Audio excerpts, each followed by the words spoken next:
একটা মৌচাকে হাজার হাজার লার্ভা জন্মায়, অথচ মাত্র একটাই হয় রানী। কিভাবে? সবচেয়ে অবাক করা বিষয় হলো, এই লার্ভাগুলো জন্ম থেকে কিন্তু একদম একই রকম দেখতে হয়। তাহলে একজন কিভাবে হয়ে যায় রাজরানী আর বাকিরা সারা জীবন শ্রমিক হিসেবেই থেকে যায়?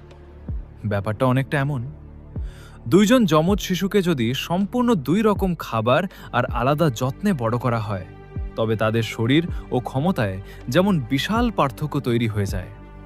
মৌমাছির বেলায়ও ঠিক এমনটাই ঘটে।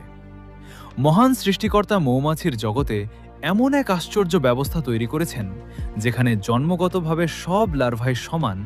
তাদের ভাগ্য আর শরীরের পার্থক্য গড়ে দেয় শুধু একটা জিনিস, আর তা হলো তাদের খাবার।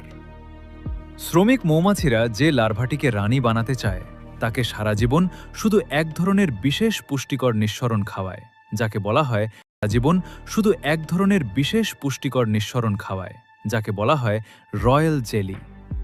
অন্যদিকে বাকি লার্ভাগুলো প্রথম কয়েকদিন এই খাবার পেলেও পরে তাদের সাধারণ মধু আর পরাগরেণু খাওয়ানো শুরু হয়। এই রয়্যাল জেলিতে এমন কিছু বিশেষ উপাদান থাকে যা লার্ভার শরীরের ভেতরের জিনগুলোকে ভিন্নভাবে সক্রিয় করে দেয়। ফলে একই ধরনের ডিম থেকে তৈরি হওয়া লার্ভা সম্পূর্ণ ভিন্ন এক প্রাণীতে রূপ নেয়, আকারে বিশাল বড়, প্রজননক্ষম এবং দীর্ঘজীবী এক রানী মৌমাছি হিসেবে। আর এখানেই লুকিয়ে আছে সবচেয়ে অবিশ্বাস্য তথ্য। একটা সাধারণ শ্রমিক মৌমাছি বাঁচে মাত্র ৪৫ থেকে ৬০ দিন, কিন্তু একই জিন নিয়ে জন্মানো রানী মৌমাছি বাঁচে প্রায় ৩ থেকে ৫ বছর পর্যন্ত।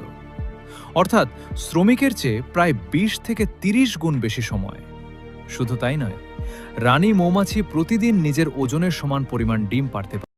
শুধু তাই নয়, রানী মৌমাছি প্রতিদিন নিজের ওজনের সমান পরিমাণ ডিম পাড়তে পারে, দিনে প্রায় ২০০০ পর্যন্ত।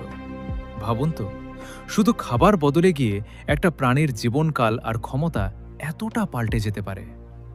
এটাই মহান সৃষ্টিকর্তার এক অপূর্ব সৃষ্টি কৌশল। শুধু খাবার বদলে জীবন এভাবে বদলে যেতে পারে। এটা জেনে আপনি কতটা অবাক হলেন, কমেন্টে জানান।